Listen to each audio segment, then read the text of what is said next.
എല്ലാവർക്കും നമസ്കാരം. Nifty, bank Nifty രണ്ടും ഇന്നും ഒരു സൈഡ് വേയിലൂടെ തന്നെയായിരുന്നു. ട്രേഡൊക്കെ എടുക്കാൻ വളരെ റിസ്ക്കുള്ള ദിവസം തന്നെയായിരുന്നു. ഇന്ന് മാത്രമല്ല, കഴിഞ്ഞ 2-3 ദിവസമായിട്ടും മൊത്തത്തിൽ പറഞ്ഞാൽ ഒരു സൈഡ് വേയിലൂടെ തന്നെയാണ് മാർക്കറ്റ് പോയിക്കൊണ്ടിരിക്കുന്നത്. നമ്മൾ ഇന്നലെ 2 ലെവലുകൾ നിഫ്റ്റിയിൽ കൊടുത്തത് 25,000 മുകളിലും 24,770 താഴെയാണ്. പക്ഷേ 2 ഏരിയയും ബ്രേക്ക് ചെയ്തിട്ടില്ല. നമുക്ക് അതുകൊണ്ട് തന്നെ ഇതിലൊന്നും ട്രേഡ് എടുക്കാൻ നമുക്ക് പറ്റിയിട്ടില്ല. ബാങ്ക് നിഫ്റ്റിയെ സംബന്ധിച്ചിടത്തോളം ഇത് തന്നെയാണ് അവസ്ഥ. ബാങ്ക് നിഫ്റ്റിയിൽ ഒരു ട്രയാങ്കിൾ പാറ്റേൺ വന്നു. അതിനെ ബ്രേക്ക് ചെയ്ത് കഴിഞ്ഞാൽ ഒരു ഫേക്ക് ബ്രേക്കൗട്ട് വരാനുള്ള സാധ്യത ഉണ്ട്. അതിനുശേഷം വീണ്ടും ബ്രേക്ക് ചെയ്യുകയാണെങ്കിൽ നമുക്ക് എടുത്ത് പോകാം എന്ന് പറഞ്ഞു. നമുക്ക് ബാങ്ക് നിഫ്റ്റിയിൽ ഇന്ന് ഈ ഒരു ഏരിയയിൽ തന്നെ കൺസോൾട്ടേഷൻ, ഈ സൈഡ് വേ നമ്മൾ ഇന്നലെ വീഡിയോയിൽ പറഞ്ഞതാണ്. ഈ ഒരു ട്രയാങ്കിളുടെ ഉള്ളിൽ തന്നെ ട്രേഡ് ആവാനുള്ള സാധ്യതയുണ്ടെന്ന്. അവസാനം ഏതെങ്കിലും ഒരു ഭാഗത്തേക്ക് ഫേക്ക് ബ്രേക്കൗട്ട് കാണിക്കും. ഇവിടെ ഒരു ഫേക്ക് ബ്രേക്കൗട്ട് കാണിച്ചു. തുടർന്ന് വീണ്ടും ഇത് മുകളിലേക്ക് തന്നെ പോയി, കണ്ടോ. പിന്നെ അതിനകത്ത് തന്നെ ചെറുതായിട്ട് പുറത്ത് വന്ന് അതിനകത്ത് തന്നെ ക്ലോസ് ചെയ്തു. ഓക്കെ, ഇതാണ് അവസ്ഥ. അതുകൊണ്ട് നമുക്ക് മുകളിലേക്കും കിട്ടിയിട്ടില്ല, താഴേക്കും കിട്ടിയിട്ടില്ല ബാങ്ക് നിഫ്റ്റിയിലാണെങ്കിലും. പക്ഷേ ഇന്ന് വളരെയധികം പരീക്ഷണങ്ങൾ നൽകിയ ഒരു ദിവസം തന്നെയാണ്. ശരിക്കും പറഞ്ഞാൽ തലവേദന പിടിച്ചു എന്നൊക്കെ പറയാം. ഓക്കെ, ഒരു കണക്കിന് ഇത്തരത്തിലുള്ള സൈഡ് വേ മാർക്കറ്റ് നല്ലതാണ്. കാരണം ഒരു തുടക്കക്കാരനെ സംബന്ധിച്ചിടത്തോളം അവർക്ക് സേഫ്റ്റി ആയിട്ടിരിക്കാൻ പറ്റുന്ന ദിവസങ്ങളാണ് ഇത്. ഈ 2-3 ദിവസങ്ങളായിട്ടുള്ള ഈ സൈഡ് വേ മാർക്കറ്റ്. വെറുതെ ട്രേഡ് എടുത്തിട്ട് നഷ്ടങ്ങൾ സംഭവിക്കുന്നതിലും പകരം മാർക്കറ്റിങ്ങിനെ നോക്കിക്കൊണ്ടിരുന്നാൽ അവരുടെ നഷ്ടപ്പെടുന്ന ക്യാപിറ്റലെങ്കിലും അവിടെ സേഫ്റ്റി ആയിരിക്കും. കാരണം ഇത്തരം മാർക്കറ്റിലൊന്നും ട്രേഡ് എടുത്തതിനെ കൊണ്ട് യാതൊരു പ്രയോജനവുമില്ല. നമ്മുടെ ടെലഗ്രാം ചാനലിൽ തന്നെ ഇന്ന് കൊടുത്തതിൽ അവസാന നിമിഷത്തിൽ ബാങ്ക് നിഫ്റ്റി ചെയ്ത ഒരു ചതി, അതായത് ട്രാപ്പ്. ഇവിടെ ഫേക്ക് ബ്രേക്കൗട്ട് തന്നു. പക്ഷേ വീണ്ടും ഇവിടെ ചെറുതായിട്ട് പുറത്തേക്ക് വന്നപ്പോൾ അവസാന നിമിഷമാണ്, 3 മണിയോട് അടുക്കുന്ന സമയമാണ്. അപ്പോൾ ഏതായിരുന്നാലും ഒരു ഫാളിലേക്ക് തന്നെ വരുമെന്നുള്ളൊരു പ്രതീക്ഷയിലായിരുന്നു ഒരു ട്രേഡ് എടുത്തത്. പക്ഷേ അത് സ്റ്റോപ്പ് ലോസ് ഹിറ്റായി. എന്നിരുന്നാലും കുഴപ്പമില്ല. പക്ഷേ ബിഗിനേഴ്സിനെ സംബന്ധിച്ചിടത്തോളം ഇന്ന് ലോസ് തന്നെ ആയിരിക്കും എന്നാണ് തോന്നുന്നത്. പ്രത്യേകിച്ച് എനിക്ക് എല്ലാവരോടും പറയാനുള്ളത്, നമ്മുടെ വീഡിയോ കണ്ടിട്ടോ നമ്മുടെ Telegram channel, general channel join ചെയ്തിട്ടോ നിങ്ങൾ ഒരിക്കലും ട്രേഡിംഗ് അറിയാതെ, ഓപ്ഷൻ ബൈയിനെ കുറിച്ച് അറിയാതെ, അല്ലെങ്കിൽ ഞങ്ങൾ ടെലിഗ്രാം ചാനലിലൂടെ പറയുന്ന കാര്യങ്ങൾ ചെയ്യാൻ അറിയാതെ നിങ്ങൾ ജോയിൻ ചെയ്യരുത്, ദയവ് ചെയ്ത്. അത് നമുക്കും പണിയാകും, നിങ്ങൾക്കും പണിയാകും. ഒരിക്കലും നിങ്ങൾക്ക് പ്രോഫിറ്റിലേക്ക് എത്താൻ പറ്റില്ല. ഞങ്ങളുടെ റൂൾസ് പ്രകാരം മുന്നോട്ട് നീങ്ങിയാൽ മാത്രമേ നിങ്ങൾക്ക് പ്രോഫിറ്റിലെത്താൻ പറ്റുള്ളൂ. ഞാൻ എക്സാമ്പിൾ പറയുകയാണെങ്കിൽ, ഇന്ന് രാവിലെ ഒരു 0 to ഹീറോ കൊടുത്തു. ബാങ്ക് നിഫ്റ്റി 12 രൂപയിൽ കൊടുത്തു, 6 സ്റ്റോപ്പ് ലോസ് വെച്ചു. പക്ഷേ നമ്മുടെ നിർദ്ദേശപ്രകാരം ക്യാപിറ്റലിൻ്റെ 10% അല്ലെങ്കിൽ മാക്സിമം പോയാൽ 20% 0 ഹീറോയ്ക്ക് ഉപയോഗിക്കാൻ പാടുകയുള്ളൂ എന്നാണ്. ചില ആളുകളുടെ തെറ്റിദ്ധരിച്ചിരിക്കുന്നത് 0 ഹീറോ ഒരു ക്വാണ്ടിറ്റിക്ക് 12 രൂപയല്ലേ, അപ്പോൾ ഒരു ലോട്ടിന് എത്രയായി? 15 ക്വാണ്ടിറ്റി അല്ലേ, 12 രൂപ 150 രൂപയാവുള്ളൂ. ഈ 150 രൂപ വെച്ചിട്ട് ഇപ്പോൾ ഒരു 10,000 രൂപ ക്യാപിറ്റലിലെ ആളുകൾ കണ്ണ് തള്ളിയിട്ട് ഇത് മുഴുവൻ അങ്ങ് എടുക്കും. ഇത് 0 ഹീറോ എന്ന് പറഞ്ഞാൽ പെട്ടെന്ന് തന്നെ വാഷ് ഔട്ടായി പോകാനുള്ള സാധ്യതയുള്ള സാധനമാണ്. പക്ഷേ പെട്ടെന്നൊരു മൂവ്മെൻറ്റ്, ഒരു ഫാസ്റ്റ് മൂവ്മെൻറ്റ് കിട്ടിക്കഴിഞ്ഞാൽ നമുക്ക് അപ്രതീക്ഷിതമായ ഒരു പ്രോഫിറ്റും കിട്ടും. അതാണ് 0 ഹീറോയുടെ പ്രത്യേകത എന്ന് പറയുന്നത്. അതുകൊണ്ട് തന്നെ കേവലം ഒരു 500 രൂപയ്ക്ക് എടുത്താൽ തന്നെ നമുക്ക് അത് നല്ല റാലി കിട്ടിക്കഴിഞ്ഞാൽ നല്ല പ്രോഫിറ്റ്, 10,000-2,000 രൂപ പ്രോഫിറ്റ് കിട്ടും. അതേസമയം അത് വാഷ് ഔട്ടായി പോയി കഴിഞ്ഞാലോ നമുക്ക് ചെറിയ പൈസ നഷ്ടപ്പെടുള്ളൂ. എന്നാൽ കൂടുതൽ ക്യാപിറ്റലുകൾ ഈ 0 ഹീറോയ്ക്ക് ഉപയോഗിക്കുന്നവർ എന്താവും സംഭവിക്കുക? സ്റ്റോപ്പ് ലോസ് അടിച്ചു കഴിഞ്ഞാൽ പൈസ കംപ്ലീറ്റ് ക്യാപിറ്റൽ നഷ്ടപ്പെടും. ഇതൊക്കെ ഞങ്ങളുടെ ടെക്സ്റ്റിൽ എല്ലാ ദിവസവും നമ്മൾ ടെലിഗ്രാം ചാനലിൽ ഇടുന്നതാണ്. പക്ഷേ ആരും ഇതൊന്നും കാര്യമായ ഗൗരവത്തിലെടുക്കുന്നില്ല, ആരും ഇത് വായിക്കുന്നില്ല എന്നുള്ളതൊരു ഖേദകരമായ ഒരു കാര്യം തന്നെയാണ്. അതുകൊണ്ട് ദയവേത് ബിഗിനേഴ്സായ ആളുകൾ ഓപ്ഷൻ ബൈയിങ്ങിനെ കുറിച്ച് അറിയില്ലെങ്കിൽ തീർച്ചയായും നിങ്ങൾ ജസ്റ്റ് ഞങ്ങളുടെ പ്രീമിയം ഗ്രൂപ്പിൽ ജോയിൻ ചെയ്യരുത്, ദയവ് ചെയ്ത്. നിങ്ങൾ ജനറൽ ഗ്രൂപ്പിൽ കണ്ട് മനസ്സിലാക്കുക. അല്ലെങ്കിൽ യൂട്യൂബിൽ ഒത്തിരി പേര് ട്രേഡർമാർ ട്യൂട്ടോറിയൽ വീഡിയോസ് അപ്ലോഡ് ചെയ്തിട്ടുണ്ട്. നിങ്ങൾക്ക് എന്താണ് അറിയേണ്ടത് അതിനെക്കുറിച്ച് ജസ്റ്റ് ഒന്ന് അടിച്ചു കൊടുത്തു കഴിഞ്ഞാൽ അതിന് പറ്റിയ വീഡിയോകൾ ഇഷ്ടത്തിന് കിട്ടും. നിങ്ങൾക്ക് പഠിക്കാം, സുഖസുന്ദരമായി പഠിച്ച് ജസ്റ്റ് ഒരു ഓപ്ഷൻ ബൈയിങ്ങിനെ കുറിച്ചെങ്കിലും നിങ്ങൾക്കൊരു ബേസിക് നോളജ് ഉണ്ടെങ്കിൽ നിങ്ങൾക്ക് ഞങ്ങളോടൊപ്പം കൂടാം. അല്ലാത്ത പക്ഷം ഇത് സ്ട്രൈക്ക് സെലക്ട് ചെയ്തെടുക്കാനും വാച്ച് ലിസ്റ്റിൽ ആഡ് ചെയ്യാനും പോലും അറിയാത്ത ആളുകളാണ് നമ്മുടെ ഗ്രൂപ്പിലേക്ക് കയറി വരുന്നത്. അല്ല, ഞാൻ അവരെ കുറ്റം പറയല്ല, എങ്ങനെയെങ്കിലും കുറച്ച് പൈസ ഉണ്ടാക്കാമെന്നുള്ളൊരു ഉദ്ദേശത്തോടു കൂടി തന്നെയാണ്. പക്ഷേ ഈ മാർക്കറ്റിനെ കുറിച്ച് അറിയാതെ വന്നു കഴിഞ്ഞാൽ നിങ്ങളുടെ ഉള്ള പൈസ കൂടെ പോകും. അതാണ് എനിക്ക് പറയാനുള്ളത്. ഇന്ന് രാവിലെ തുടങ്ങിയ തലവേദന, അതായത് ഇന്നത്തെ മാർക്കറ്റിൽ തലവേദനിക്കാത്തവർ ആരും ഉണ്ടായില്ല. ഒരു ട്രേഡറെ സംബന്ധിച്ചിടത്തോളം ഇന്നത്തെ ദിവസം തലവേദന തന്നെയാണ്. അത്യാവശ്യം ട്രേഡ് എടുത്ത് പരിചയമുള്ള ആളുകളൊക്കെ രാവിലത്തെ 2-3 സിഗ്നലോട് കൂടി പ്രോഫിറ്റായി അവർ അന്നത്തെ ടാർഗറ്റ് അച്ചീവ് ചെയ്തിട്ട് മിണ്ടാതിരുന്നുണ്ടാവും. പക്ഷേ മറ്റുള്ളവരുണ്ട് അതുവരെ ലോസിലായവരും അല്ലെങ്കിൽ പ്രോഫിറ്റ് ആയിട്ടും പിന്നെയും ട്രേഡ് എടുക്കുന്നവരും എന്താവും, ലോസിലായി പോവും. അപ്പോൾ അത് കമ്മോഡിറ്റിയിൽ റിക്കവർ ചെയ്യുക എന്ന് പറഞ്ഞിട്ട് നമ്മൾ കമ്മോഡിറ്റി പരീക്ഷിച്ച് നോക്കിയാലോ, കമ്മോഡിറ്റി അതിനേക്കാളും തലവേദനയാണ് ഇന്ന് കൊടുത്തത്. അറിയോ, ഇപ്പോഴും ആ ഒരു റേഞ്ച് തന്നെയാണ് ക്രൂഡ് ഓയിൽ നിൽക്കുന്നത്. അതാണ് 200 പോയിൻ്റ് പോസിറ്റീവിൽ ക്രൂഡ് ഓയിൽ വന്നിട്ട് അവിടെ നിന്ന് ഒരു നെഗറ്റീവ് സെൻറ്റിമെൻറ്റ്സ് കാണിച്ചു. ഇവിടെ കണ്ടോ ഒരു ഈവനിങ് സ്റ്റാർ ഫോം ആയിരിക്കുന്നത്. ഈ ഈവനിങ് സ്റ്റാർ ഫോമായി കഴിഞ്ഞിട്ട് ഈ ട്രേഡ് നമ്മൾ എടുക്കാൻ കൊടുത്തു കഴിഞ്ഞാൽ ഈ സാധനം ഇവിടെ തന്നെ കടന്ന് കറങ്ങിക്കഴിഞ്ഞാൽ നമ്മളെന്താണ് ചെയ്യുക? നമുക്കിതൊക്കെ ടെക്നിക്കൽ അനാലൈസ് വഴിയല്ല നമുക്ക് കാണിക്കാൻ പറ്റുള്ളൂ, നമുക്ക് പറഞ്ഞു കൊടുക്കാൻ പറ്റുള്ളൂ. ഇതാണ് അവസ്ഥ.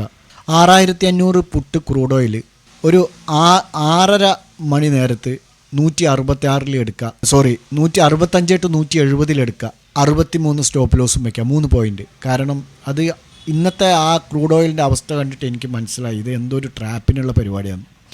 ഇന്ന് മൊത്തത്തിൽ മാർക്കറ്റ് ഒരു ട്രാപ്പാണ്. നിങ്ങൾ ശ്രദ്ധിച്ച് കാണും, ബാങ്ക് നിഫ്റ്റിയൊക്കെ ഇന്ന് എത്ര ആളുകളുടെ പൈസ ഇന്ന് അടിച്ചു മാറ്റിയിട്ടുണ്ടാവും. ബാങ്ക് നിഫ്റ്റി 50 പോയിൻ്റ് മേലെ പോയി കഴിഞ്ഞാൽ സൊറേന്ന് ഒരു 100 പോയിൻ്റ് താഴെ വരും. വീണ്ടും അവിടെ നിന്ന് റിക്കവർ ചെയ്ത് 100 പോയിൻ്റ് മേലെ പോയി കഴിഞ്ഞാൽ സൊറേന്ന് ഒരു 50 പോയിൻ്റ് താഴെ വരും. എത്ര ആളുകൾ ഇതാ പോകുന്നു താഴേക്ക്, അതാ പോകുന്നു മേലേക്ക് പറഞ്ഞെടുത്തിട്ടുണ്ടാവും.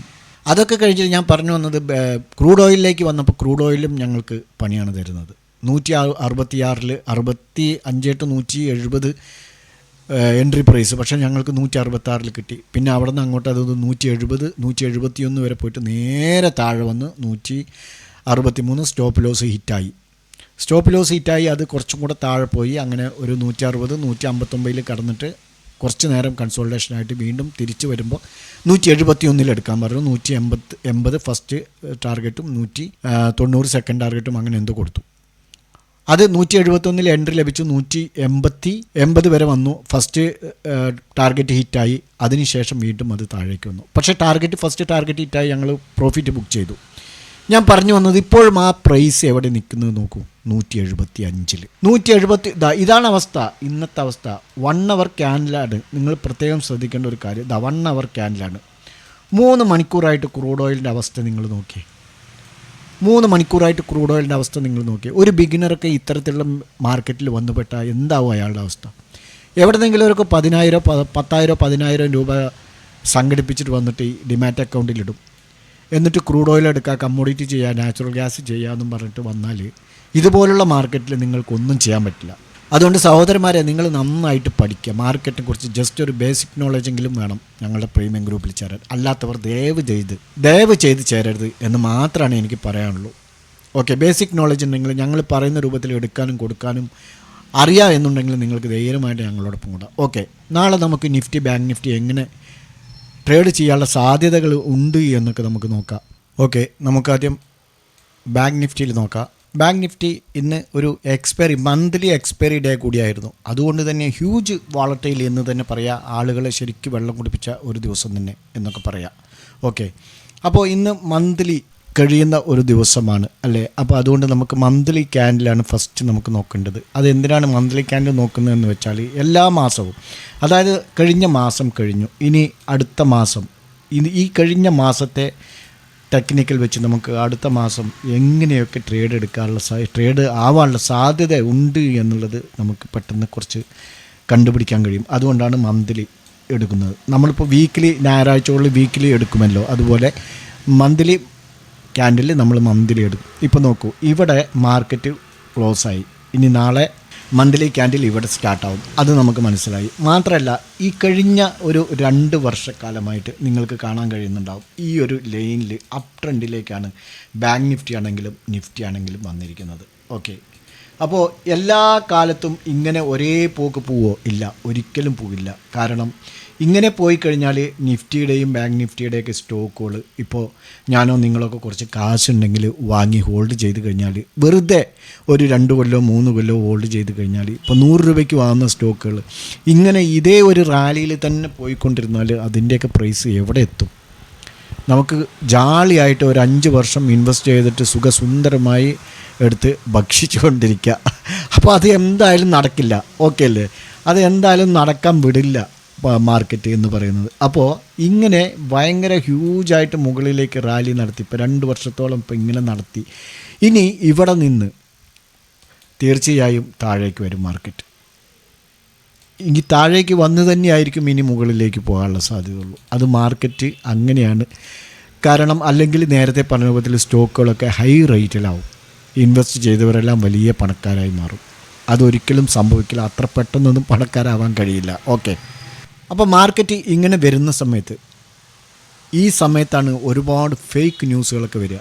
ഒരുപാട് ഫേക്ക് ന്യൂസുകൾ വന്നതുകൊണ്ട് മാർക്കറ്റ് ഡൗൺ ആയി എന്ന് വിചാരിക്കും. അതേസമയം ഇപ്പോൾ പെട്ടെന്നൊരു യുദ്ധം വന്നു, അല്ലെങ്കിൽ വേറെ എന്തെങ്കിലുമൊക്കെ ന്യൂസ് ബേസിൽ ഇഷ്യൂസ്, അതുപോലെ എന്തെങ്കിലുമൊക്കെ ഇത് വരുമ്പോൾ പെട്ടെന്ന് മാർക്കറ്റ് ക്രാഷ് ആവും. അത് സ്വാഭാവികമാണ്. അതിനിപ്പോൾ മാർക്കറ്റ് നല്ല ഹൈയിൽ തന്നെ ആവണമെന്നൊന്നുമില്ല. മാർക്കറ്റ് ലോവിലാണെങ്കിലും അത് ക്രാഷ് ആവാനുള്ള സാധ്യതയുണ്ട്. ഓക്കെ, അപ്പോൾ മന്ത്ലി ക്യാൻഡിലിൽ നമുക്ക് മനസ്സിലാക്കാൻ കഴിയുന്നുണ്ട് ഇത് ഒരു അപ് ട്രെൻഡിൽ നിന്ന് ഇനി തീർച്ചയായും ഇപ്പോൾ കഴിഞ്ഞ മാസം നോക്കി ഇവിടെ ഒരു ബുള്ളിഷ് എൻഗൾഫിംഗ് പോലെ തന്നെയാണ് ഫോം ആയിരിക്കുന്നത്. ഈ ഒരു ക്യാൻഡിൽ നല്ല ഒരു ബുള്ളിഷ് ക്യാൻഡിലാണ് വെച്ചത്. അതേസമയം ഇപ്രാവശ്യം ഒരു റെഡ് ക്യാൻഡിൽ വെച്ചിട്ടുണ്ട്. ഇനി ഇതിന് താഴെ വന്നു കഴിഞ്ഞാൽ ഇത് ഈവനിങ് സ്റ്റാറായി മാറും. അപ്പോൾ മാർക്കറ്റ് താഴേക്ക് വരും. മാത്രമല്ല നമുക്ക് 1 ഡേ ടൈം ഫ്രെയിമിലേക്ക് മാറ്റുമ്പോൾ നോക്കൂ, മാർക്കറ്റ് ആൾറെഡി ഡൗൺ ട്രെൻഡിലേക്ക് ചെറുതായിട്ട് സ്റ്റാർട്ടായിട്ടുണ്ട് അല്ലേ? നമുക്ക് മനസ്സിലാക്കാൻ കഴിയുന്നുണ്ട്. ഡൗൺ ട്രെൻഡിലേക്ക് ചെറുതായിട്ട് സ്റ്റാർട്ടായ പോലെ തന്നെ നമുക്ക് കാണാൻ കഴിയുന്നത്. അപ്പോൾ ഇവിടെ ഒരു റൗണ്ട് പാറ്റേണൊക്കെ ഫോം ആയിട്ടുണ്ട്. അതേസമയം ഇവിടെ നോക്കൂ, ഇനി ഒരു ഡബിൾ ബോട്ടമും ഫോം ആയേക്കാം. കുറച്ചുകൂടെ മേലെ പോയിട്ട് വീണ്ടും താഴെ വരാം. അതല്ലെങ്കിൽ ഇതിൽ നിന്ന് തന്നെ മാർക്കറ്റ് വീണ്ടും ഇനി ഇങ്ങനെ കുറേശ്ശെ ഇങ്ങനെ താഴേക്ക് വന്ന് പിന്നീട് ഇവിടെ നിന്നൊരു സിങ് സപ്പോർട്ട് എടുത്ത് മുകളിലേക്ക് വീണ്ടും പോകാം. ഇങ്ങനെയായിരിക്കും. ഇപ്പോൾ ഡേ ക്യാൻഡിൽ വെച്ച് നോക്കുമ്പോൾ നമുക്ക് ഇതൊരു ഡൗൺ ട്രെൻഡ് സ്റ്റാർട്ടായ പോലെയാണ് മനസ്സിലാക്കാൻ കഴിയുന്നത്. ഓക്കെ, എന്നാൽ ഇനി നമുക്ക് നാളേക്ക് ബാങ്ക് നിഫ്റ്റിയിൽ എങ്ങനെ ട്രേഡ് എടുക്കാം എന്നുള്ള ഒരു ലോവും, അതായത് പ്രീവിയസ് ലോയും പ്രീവിയസ് ആയും നമുക്ക് മാർക്ക് ചെയ്യാം. 2-3 ദിവസമായിട്ട് ഒരു സൈഡ് വേ ആയതുകൊണ്ട് 3 ദിവസം കണ്ടിന്യൂ ആയിട്ട് ഒരു സൈഡ് വേ ആയിക്കഴിഞ്ഞാൽ 4-ാമത്തെ ദിവസം തീർച്ചയായും ഒരു 1 സൈഡ് മാർക്കറ്റ് ആയിരിക്കും. അതൊന്നുമില്ലെങ്കിൽ അപ് ട്രെൻഡ് ആയിരിക്കും, അപ്പ് സൈഡായിരിക്കും പോവുക, അല്ലെങ്കിൽ ഡൗൺ സൈഡായിരിക്കും പോവുക. നമുക്ക് 1 അവർ ടൈം ഫ്രെയിമിലേക്ക് മാറ്റിയിട്ട് അത് പ്രീവിയസ് ലോ മാർക്ക് ചെയ്തിട്ട് അത് പ്രീവിയസ് ഐയും മാർക്ക് ചെയ്തിട്ട് ഏത് ഭാഗമാണോ ക്രോസ് ആവുന്നത് ആ ഭാഗത്തേക്ക് നമുക്ക്, ഇപ്പോൾ മാർക്കറ്റ് ഒരുപാട് താഴെ വന്നുകൊണ്ട് നമുക്ക് കുറച്ച് താഴെ തന്നെ പ്രീവിയസ് ഹൈ വയ്ക്കാം. 52,200 ഇവിടെ നമുക്ക് വയ്ക്കാം. 52,250 റേഞ്ച്. ഓക്കെ, 52,260 കേട്ടോ. 52,260 റേഞ്ചിൽ നമുക്ക് ഇത് സ്ട്രോങ് ആയിട്ട് നാളെ ക്ലോസ് ചെയ്യുകയാണെങ്കിൽ നമുക്ക് മുകളിലേക്ക് എടുത്തു പോകാം. മാർക്കറ്റ് അപ്പ് സൈഡ് പോകാനുള്ള സാധ്യത നമുക്ക് മനസ്സിലാക്കാം. ഓക്കെ, കാരണം കഴിഞ്ഞ 3 ദിവസം സൈഡ് വേ ആയതുകൊണ്ട്. ഓക്കെ, ഇനി താഴെ വരികയാണെങ്കിൽ നമുക്ക് പ്രീവിയസ് ലോ എന്ന് പറയുന്നത് ഇവിടെ ഇവിടെ അല്ല, ഇതാ ഈ ഒരു ഏരിയയിൽ നമുക്ക് 51,200, ഇതാ കുറച്ചുകൂടെ മേലെ വെച്ച 51,250, 51,260, 50 ലെവൽ 50 വയ്ക്കുക. 51,250 സ്ട്രോങ് ആയിട്ട് നാളെ ബ്രേക്ക് ഔട്ട് ചെയ്യുകയാണെങ്കിൽ, ക്രോസ് ചെയ്യുകയാണെങ്കിൽ നമുക്ക് താഴേക്കും എടുത്തു വരാം. ഒന്നുമില്ലെങ്കിൽ താഴേക്ക് 1 സൈഡായിരിക്കും. ഇതുപോലെ ഒരു സൈഡ് വേ ഒന്നും ആയിരിക്കില്ല. ഈ 2-3 ദിവസം കണ്ടിന്യൂ സൈഡ് വേ ആയതുകൊണ്ട് നാളെ എന്തായാലും ഒരു 1 സൈഡ് റാലി നമുക്ക് പ്രതീക്ഷിക്കാം. ഓക്കെ, അപ്പോൾ ബാങ്ക് നിഫ്റ്റിയിൽ നമുക്ക് ഇങ്ങനെ ട്രേഡിംഗ് സെറ്റപ്പ് പരീക്ഷിക്കാവുന്നതാണ്. നമുക്ക് നിഫ്റ്റിയെ സംബന്ധിച്ചിടത്തോളം ഇന്നലെ 1 ഡേ ടൈം ഫ്രെയിമിലേക്ക് മാറ്റട്ടെ. ആദ്യം ഇന്നലെ നമ്മൾ വീഡിയോയിലൊരു കാര്യം പറഞ്ഞിരുന്നു, അത് നമുക്ക് ഇന്ന് ഫോം ആയിട്ടുണ്ടോ എന്നുള്ളത് നോക്കാം, സംഭവിച്ചിട്ടുണ്ടോ എന്നുള്ളത് നോക്കാം. അതായത് ഇവിടെ റെഡ് ക്യാൻഡിൽ വന്നു, ഇന്നലെ ഇവിടെ ഒരു ചെറിയ ഗ്രീൻ ക്യാൻഡിൽ ഫോം ചെയ്തു. അതിനുശേഷം ഇന്ന് ഇവിടെ ഒരു ക്യാൻഡിൽ വന്നു കഴിഞ്ഞാൽ അത് മോർണിംഗ് സ്റ്റാറായി മാറാനുള്ള സാധ്യത ഉണ്ട് എന്ന് പറഞ്ഞു. പക്ഷേ ഇവിടെ 24,997 എന്നുള്ള ആൾ ടൈം ഹൈയും 25,000 എന്നുള്ളൊരു ക്രൂഷ്യൽ ലെവലാണിത്. ആ ഒരു ലെവലും അതോടൊപ്പം തന്നെ ബാങ്ക് നിഫ്റ്റിയുടെ ഡൗൺ ട്രെൻഡും, ബാങ്ക് നിഫ്റ്റി സത്യത്തിലൊരു ഡൗണിലേക്ക് തന്നെയാണ് വന്നുകൊണ്ടിരിക്കുന്നത്. അതും കണക്കാക്കിക്കൊണ്ട് നമുക്ക് ഇതിന് മുകളിലേക്ക് ഇനി പോകണമെങ്കിൽ 1 ഡേ ടൈം ഫ്രെയിമിൽ ഒരു ക്യാൻഡിൽ ഫോം ആയതിനു ശേഷം മാത്രമേ അവിടേക്ക് എടുത്തു പോകാൻ പറ്റുള്ളൂ മുകളിലേക്ക്. അതിനർത്ഥം നാളെ ശരിക്കും എടുത്ത്, അതായത് ലോങ് ടൈമിലുള്ളവരുടെ കാര്യമാണ് പറയണത്. നമുക്ക് 1 ഡേ ടൈം ഫ്രെയിമിൽ നോക്കുമ്പോൾ ലോങ് ടേംസിനാണ് അല്ലെങ്കിൽ ഷോർട്ട് ടേംസിനാണ് ഇത് പറയുക. അപ്പോൾ ഈ ഒരു ക്യാൻഡിൽ മേലെ ഫോമായി നാളെ ഈ ലൈനിന് മുകളിൽ ഫോമായി കഴിഞ്ഞാൽ മാത്രമേ അതിന് ശേഷം എടുത്തു പോകാൻ പാടുള്ളൂ. അതേസമയം 1 അവർ ടൈം ഫ്രെയിമിലേക്ക് വരുമ്പോൾ ഇൻട്രാഡേ ട്രേഡേഴ്സിന്, അതായത് നമ്മളെപ്പോലുള്ള ആളുകൾക്ക് 1 ഡേ ടൈം ഫ്രെയിമിലേക്ക് വരുമ്പോൾ മുകളിലേക്ക് എടുത്തു പോകുമ്പോൾ കുറച്ച് ഒന്ന് ശ്രദ്ധിക്കണം. കാരണം ഞാൻ നേരത്തെ പറഞ്ഞു ബാങ്ക് നിഫ്റ്റി കുറച്ചൊരു ഡൗൺ മോഡലായതുകൊണ്ട് നാളെ 25,000 മുകളിൽ ക്ലോസ് ചെയ്ത് കഴിഞ്ഞിട്ട് മുകളിൽ പോയി തിരിച്ച് വീണ്ടും ഇവിടെ വന്ന് തിരിച്ച് പോയാൽ മാത്രം എടുക്കുക. അല്ലാതെ നാളെ ഇത് ബ്രേക്ക് ചെയ്തിട്ട് നേരെ മുകളിലേക്ക് പോയിക്കൊണ്ടേയിരുന്നാലും എടുക്കരുത് എന്നാണ് എൻ്റെ അഭിപ്രായം, എൻ്റെ ഒരു നിഗമനം എന്ന് പറയുന്നത്. ഓക്കെ, ഒരു റീട്രേസ്മെൻറ്റ് നടത്താതെ ഒരിക്കലും നിങ്ങൾ ഇതിൽ അപ്സൈഡിലേക്ക് എൻട്രി എടുത്ത് പോകരുത് എന്നാണ് പറയാനുള്ളത്. അപ്പോൾ നാളെ ഈ ഒരു ലൈൻ 25,000 എന്നുള്ളത് ക്ലോസ് ചെയ്ത് കഴിഞ്ഞ് താഴെ വരണം. വീണ്ടും താഴെ വന്നു, അത് താഴേക്ക് ഇത് ഈ ലൈനിന് താഴെയും വന്നോട്ടെ, പക്ഷേ വന്നു കഴിഞ്ഞിട്ട് തിരിച്ച് വീണ്ടും പോകുന്നുണ്ടോ എന്ന് നോക്കിയതിന് ശേഷം മാത്രം മുകളിലേക്ക് എടുത്തു പോയാൽ മതിയാവും. ഓക്കെ, അങ്ങനെ താഴെ വരുമ്പോൾ നമുക്ക് 24,620 ഓക്കെ 24,620 എന്നുള്ളത് ബ്രേക്ക് ചെയ്ത് കഴിഞ്ഞാൽ നമുക്ക് താഴേക്ക് എടുത്ത് വരാം. പക്ഷേ വേറൊരു ഇത് എന്താണെന്ന് പറഞ്ഞാൽ ഇവിടെ 24,770 മാർക്കറ്റ് നല്ല സപ്പോർട്ട് എടുക്കുന്നുണ്ട്, ശ്രദ്ധിച്ചില്ലേ? ഈ സപ്പോർട്ട് എടുത്തുകൊണ്ട് തന്നെ നമുക്ക് നാളെ 24,770 ഒരു സപ്പോർട്ടായിട്ട് കണക്കിലെടുത്തുകൊണ്ട് നാളെ ഈ ഏരിയ ബ്രേക്ക് ചെയ്താൽ തന്നെ 1 അവർ ടൈം ഫ്രെയിമിൽ ക്ലോസ് ചെയ്താൽ തന്നെ നമുക്ക് എടുക്കാം, താഴത്തേക്ക് എടുക്കാം. നമുക്ക് അങ്ങനെ താഴത്തേക്ക് എടുത്താൽ തന്നെ നെക്സ്റ്റ് സപ്പോർട്ടിലേക്ക് വരാൻ ഏകദേശം 140ഓളം പോയിൻ്റ് ഉണ്ട്. അതുകൊണ്ട് നമുക്ക് ധൈര്യമായിട്ട് തന്നെ ഇത് ക്ലോസ് ചെയ്ത് കഴിഞ്ഞാൽ നമുക്ക് താഴേക്കും വരാം. അപ്പോൾ നിഫ്റ്റിയിൽ നമുക്ക് ഇങ്ങനെയൊക്കെ ട്രേഡ് ചെയ്യാം. ഓക്കെ, ഇനി നിഫ്റ്റി ഫിനാൻസും നിഫ്റ്റി മിഡ് ക്യാപ്പും ബാങ്ക് നിഫ്റ്റിയെ മാത്രം ഫോളോ ചെയ്ത് കഴിഞ്ഞാൽ നമുക്ക് ഫിൻ നിഫ്റ്റിയിലും ഏകദേശ രൂപം കിട്ടും. പക്ഷേ ഇന്ന് ഫിൻ നിഫ്റ്റിയും ബാങ്ക് നിഫ്റ്റിയും ശരിക്കും ഒരു കണക്റ്റഡ് ആയിട്ടല്ല യാത്രയായിരുന്നത് എന്നുള്ളതൊരു ചെറിയ ഒരു തോന്നലുണ്ടായിട്ടുണ്ട്. അതുകൊണ്ട് തന്നെ ഈ ഒരു ലൈന് ബ്രേക്ക് ചെയ്യണം.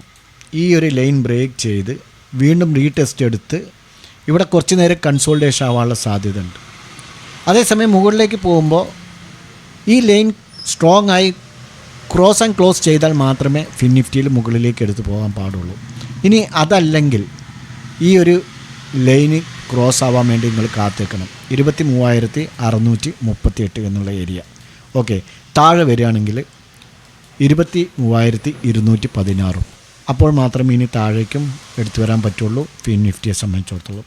ഓക്കെ, അപ്പോൾ ഇനി മിഡ് ക്യാപ്പ് നിഫ്റ്റി പറഞ്ഞിരുന്നു ഇന്നലെ തന്നെ ഒരു അപ്പ് ട്രെൻഡിൽ തന്നെയാണ് എന്നുള്ളത്. പക്ഷേ മാർക്കറ്റ് മൊത്തത്തിൽ ഡൗൺ ആയി തുടങ്ങിക്കഴിഞ്ഞാൽ എല്ലാം തന്നെ താഴേക്ക് വരും. 1 ഡേ ടൈം ഫ്രെയിം പറയുന്നില്ല, നിഫ്റ്റി ബാങ്ക് നിഫ്റ്റി മാത്രമേ പറയുന്നുള്ളൂ. അതേസമയം താഴെ വരികയാണെങ്കിൽ നമുക്ക് തീർച്ചയായും ഈ ഒരു സിംഗിൽ നിന്ന് നമുക്ക് താഴേക്ക് എടുത്ത് വരാം. ഇവിടെ നിന്നും എടുക്കാം, 12,840 നിന്നും എടുക്കാം, 12,740 നിന്നും എടുക്കാം. അങ്ങനെയാണെങ്കിൽ ഇവിടെ ഈ ഒരു ഗ്യാപ്പ് ഫില്ല് ചെയ്യാനുള്ള സാധ്യതയാണ്. പക്ഷേ ഇവിടെ നിന്ന് എടുത്തു കഴിയുമ്പോൾ നിങ്ങൾ ശ്രദ്ധിക്കേണ്ടത് ഇവിടെ വന്നു കഴിഞ്ഞാൽ എക്സിറ്റ് അടിക്കേണ്ടി വരും ഒരു 80 പോയിൻ്റ്. അതിന് താഴെ വരികയാണെങ്കിൽ ഈ ഗ്യാപ്പ് വരെ നമുക്ക് വാച്ച് ചെയ്യാം. ഓക്കെ, അപ്പോൾ മിഡ് ക്യാപ്പ് നിഫ്റ്റിയുടെ ഇങ്ങനെയാണ്. മുകളിലേക്ക് പോവുകയാണെങ്കിൽ ആൾ ടൈം ഹൈയായ 12,970 എന്നുള്ളത് ക്ലോസ് ചെയ്ത് കഴിഞ്ഞാൽ മുകളിലേക്കും എടുത്തു പോകാം. ശ്രദ്ധിക്കുക, വീഡിയോ മുഴുവൻ എഡ്യൂക്കേഷൻ പർപ്പസിന് വേണ്ടി മാത്രമാണ്. ഇന്ന് നമ്മുടെ ഒരു മെമ്പർ ചോദിച്ചിരുന്നു ബാങ്ക് നിഫ്റ്റി എന്തായാലും ഇങ്ങനെ ഇന്ന് എന്നുള്ളത് വീഡിയോയിലൂടെ പറഞ്ഞു കഴിഞ്ഞാൽ പഠിക്കാമായിരുന്നു എന്ന് പറഞ്ഞു. വേറെ ഒന്നുമല്ല, മന്ത്ലി എക്സ്പയറി ആയതുകൊണ്ടാണ്. അതോടൊപ്പം തന്നെ ഇവിടെ നിഫ്റ്റി എന്നുള്ളത് അതൊരു കാര്യം പറയാൻ മറന്നു, ഇതിൻ്റെ കൂട്ടത്തിലാണ് അത് ഓർമ്മ വന്നത്. നിഫ്റ്റി 3 ദിവസം നിങ്ങൾ ശ്രദ്ധിച്ച് കാണുമെന്ന് വിചാരിക്കുന്നു. 1 ഡേ ടൈം ഫ്രെയിമിലേക്ക് മാറ്റിയിട്ട് കൃത്യമായിട്ട് പറഞ്ഞു തരാം. വീഡിയോ നീണ്ടു പോകുന്നുണ്ടെങ്കിൽ സോറി, നിങ്ങൾ ഈ കാര്യങ്ങളൊക്കെ മനസ്സിലാക്കാൻ വേണ്ടിയാണ്. എനിക്കും സത്യത്തിൽ ഇന്ന് ഭയങ്കര തലവേദന ഉണ്ട്. നോക്കൂ, മിനിഞ്ഞാന്ന് അതായത് തിങ്കളാഴ്ച 24,999.75 ടച്ച് ചെയ്തു, 25,000 ടച്ച് ചെയ്തില്ല. അതിൻ്റെ പിറ്റേ ദിവസം അതായത് ഇന്നലെ 24,971. ഓക്കെ, അതായത് തിങ്കളാഴ്ചത്തെ 27 പോയിൻറ്റിന് താഴെ, 28 പോയിൻറ്റിന് താഴെ. ഇന്ന് 24,984. ഇന്നെത്ര 15 പോയിൻറ്റോളം താഴെ. എന്തിനാണ് ഈ 3 ദിവസം ഇങ്ങനെ ഇവന്മാർ ചെയ്തത്? അത് നിങ്ങൾ ആരെങ്കിലും ശ്രദ്ധിച്ചിട്ടുണ്ടോ? നാളെ എക്സ്പയറി ഡേ ആണ്. എൻ്റെ ഒരു വ്യൂ ആണ്, എൻ്റെ കാഴ്ചപ്പാടാണ്. അത് നടന്നോളണമെന്നില്ല. നമ്മൾ വിചാരിക്കുന്ന ഒന്നല്ല മാർക്കറ്റ് നടക്കുക. അതൊക്കെ ഒരു പ്ലാനഡ് പ്ലേ ആണ് എന്ന് പറഞ്ഞില്ലേ? ഓക്കെ. അപ്പോൾ ഒരു പക്ഷേ നാളെ 25,000 മുകളിൽ, നാളെ എക്സ്പയറി ഡേ ആയതുകൊണ്ട് തന്നെ നാളെ എക്സ്പയറി ഡേയിലേക്ക് മാറ്റി വെച്ചതായിരിക്കാം, 25,000 മുകളിലേക്ക് വന്ന് ഒരു 25,050 അല്ലെങ്കിൽ 25,065 ടച്ച് ചെയ്ത് നാളെ നിഫ്റ്റി താഴേക്ക് വരാം. ഓക്കെ, വന്നുകൂടാന്നില്ല, നമ്മുടെ കാഴ്ചകളാണ്. ഈ നിഫ്റ്റി ഇതിനു വേണ്ടി വെയിറ്റ് ചെയ്തപ്പോൾ നിഫ്റ്റി താഴേക്ക് ഇന്ന് വന്നില്ല. അതുകൊണ്ട് തന്നെ ബാങ്ക് നിഫ്റ്റിക്ക് എന്ത് സംഭവിച്ചു? നിഫ്റ്റിയെ കൂടെ കൂട്ടിക്കഴിഞ്ഞാലാണ് മൂപ്പര് പോവുള്ളൂ. ഒറ്റയ്ക്ക് പോകാൻ കുറച്ച് പേടിയാണ്, പുതിയ പെണ്ണുങ്ങളെ പോലെ. അപ്പോൾ നിഫ്റ്റി കൂടെ ഉണ്ടെങ്കിലാണ് പുള്ളിക്കാരി മെല്ലെ പോവുള്ളൂ. അപ്പോൾ അതുകൊണ്ടാണ് ഇന്ന് ബാങ്ക് നിഫ്റ്റിയിൽ ഇത്തരത്തിലൊരു സൈഡ് വേ സംഭവിച്ചത്. ഒരു നമ്മുടെ ഒരു മെമ്പർ ചോദിച്ചാണ് എന്താണ് ഇന്ന് നിഫ്റ്റിക്ക് സംഭവിച്ചത്, ഇന്ന് ആകെ തലയ്ക്ക് ഭ്രാന്തായല്ലോ എന്നൊക്കെ മൂപ്പർ പറഞ്ഞത്. അപ്പോൾ സംഗതി ഇതാണ്, നിഫ്റ്റി ഇവിടെ എന്തിനോ വേണ്ടി വെയിറ്റ് ചെയ്യാണ്. നാളെ അത് ചിലപ്പോൾ ആ ഒരു മൈൽ സ്റ്റോൺ ടച്ച് ചെയ്യാൻ വേണ്ടിയിട്ടായിരിക്കും. ഇപ്പോൾ എന്തായാലും 25,000 ടച്ച് ചെയ്തിട്ടില്ലല്ലോ, 25 പൈസ കുറവില്ലല്ലേ. അപ്പോൾ അതൊന്ന് ടച്ച് ചെയ്തിട്ട് അവിടേക്കൊന്ന് ചുറ്റിക്കറങ്ങിയിട്ട് വീണ്ടും താഴേക്ക് വരാമെന്നുള്ളൊരു സൗകര്യത്തിന് ഇപ്പോൾ 2-3 ദിവസം ട്രേഡർമാരെ കളിപ്പിച്ചതായിരിക്കാം. ആ കളിപ്പിച്ചപ്പോൾ എന്തായി, ഇയാൾ ബാങ്ക് നിഫ്റ്റി ഒറ്റയ്ക്ക് പോകാനും സാധിക്കാത്തതുകൊണ്ടാണ് ഇന്ന് സത്യത്തിൽ, മാത്രമല്ല മന്ത്ലി എക്സ്പയറി കൂടി ആയതുകൊണ്ട് ഒരു ഹ്യൂജ് സൈഡ് വേ എന്ന് പറയാം. അതാണ് ഇന്ന് ബാങ്ക് നിഫ്റ്റിയിൽ സംഭവിച്ചത്. ഓക്കെ, എല്ലാവർക്കും നാളെ നല്ലൊരു പ്രോഫിറ്റബിൾ ഡേ ആവട്ടെ എന്ന് ആശംസിക്കുകയാണ്. നമ്മുടെ ഇൻട്രാഡേ സ്റ്റോക്കുകളുടെ വീഡിയോ രാവിലെ അപ്ലോഡ് ചെയ്യാം. ഞങ്ങളുടെ വീഡിയോ എഡ്യൂക്കേഷൻ പർപ്പസിന് വേണ്ടി മാത്രമാണ്. സഹോദരന്മാരെ, നിങ്ങൾ പഠിക്കാൻ ശ്രമിക്കുക. 1 രൂപ നിക്ഷേപിക്കുമ്പോഴും നിങ്ങൾ പഠിക്കാൻ ശ്രമിക്കുക. ഞാൻ 2 ദിവസം മുന്നത്തെ വീഡിയോയിൽ പറഞ്ഞ പോലെ നിങ്ങൾ SIPയിൽ എല്ലാ ദിവസവും നിങ്ങൾ എത്രയോ രൂപ ചിലപ്പോൾ മാർക്കറ്റിൽ ലോസ് ആക്കുന്നുണ്ടാവും. ഒരു നിഫ്റ്റി ബീസ് അല്ലെങ്കിൽ എന്തെങ്കിലും ഒന്ന് SIP മോഡൽ നിങ്ങൾ വാങ്ങിയിടാൻ ശ്രമിക്കുക. അത് നിങ്ങൾക്ക് നാളേക്ക് ഒരു നല്ല മുതൽക്കൂട്ടാവും. ആ കാര്യം മറക്കാതിരിക്കുക. Okay, by.